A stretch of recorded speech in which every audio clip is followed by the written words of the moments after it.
के भयो ए ल ल म आए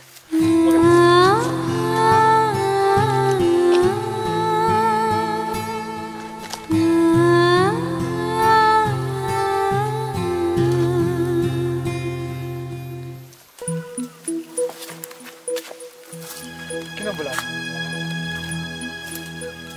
सरी मेरो गल्ती थियो हजुरसँग नराम्रो व्यवहार गरे आजदेखि यस्तो दोहोरिने छैन माफी त मैले माग्नु पर्ने सरबाट आउन पाउनेले नराम्रो व्यवहार गर्नु हुँदैन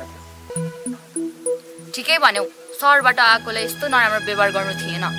मैले भनेको जस्तो गरी माफी माग गाउँको इज्जत बचाऊ हजुरै मिस हुनुहुन्छ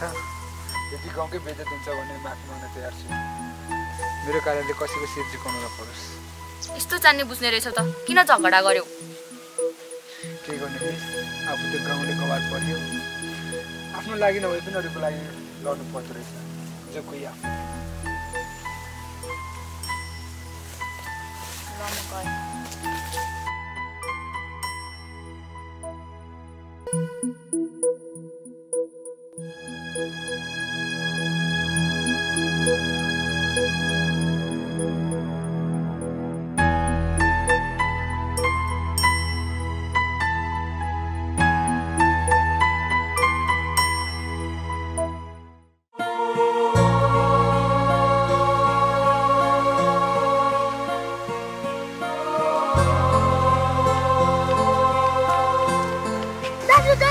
भयो म तपाईँ खोजेको तपाईँ यहाँ हुनुहुन्छ किन खोज्यो सिसिलाले त आज साँच्चीकै माग्न आयो त्यसको कुरा सुनाइस् त जस उसले बिहे गर्ने सपना नि पुरा हुने भयो दाजु तर सिसिलाले भनेको होइन तपाईँ र यो गाउँलाई छोडेर नजाने भनेको अब खपरमै नभएको थप्पड मात्र मारेर हुँदैन जहाँ गए पनि खुसी रहोस् दाजु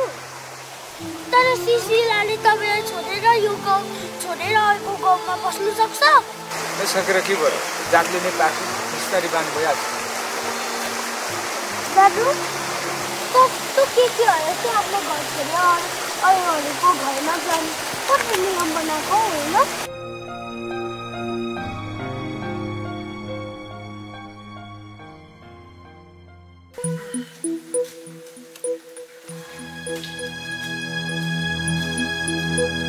किन यति ढिलो गरेको तिमी जान आँटेको हो र तिम्रो र यो गाउँको अनुहार हेर्दा हेर्दा म वाक्क भइसके अब गाउँ र बाउले सम्हाल्ने तिम्रो काम यति त मेरो लागि गर्न सक्छु होला नि जब यति त गरिहाल्छु राम्ररी जानु सरमा के भयो भने मलाई भन्नु मलाई केही हुँदैन अब सर गएपछि त गाउँ हामी सबैले बिर्सिन्छ होला है सम्झिनु पर्ने कुरा के छ र एक दिन सबैले छोडेर जानै पर्छ हामी त मात्र यहाँको पाहुना हो ल जाऊ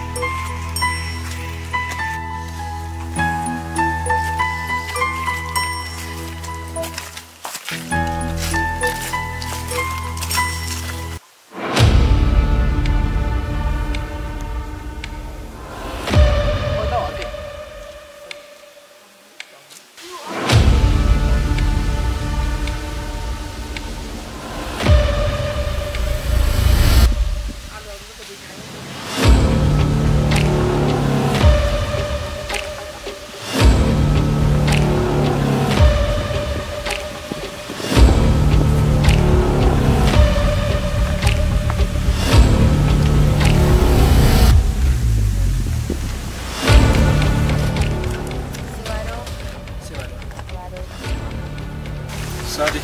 गल्ती भयो हजुरले नराम्रो व्यवहार गरे यस्तो गर्नु पर्ने आजदेखि यस्तो बल्ल तेरो औकातमा आइस हिजो त फुर फुर फुर फुर फुर गर्दिस् त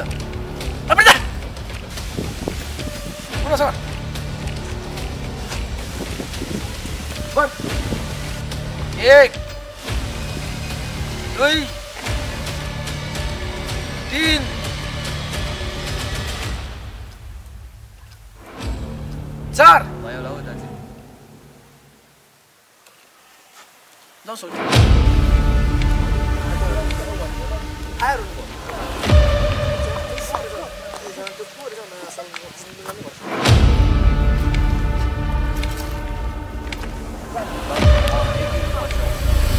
ओके ल भेट्ने गरौँ है त ल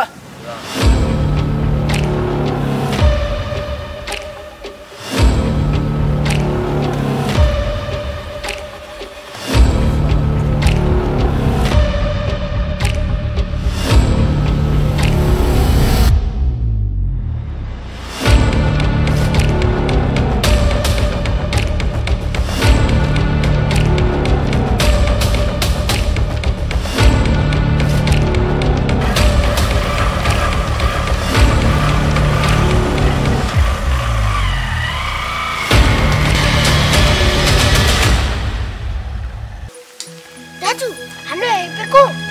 बचाइदिम भयो पर्दैन जहिले पनि मैले त्यो बजारको हेर्नु मन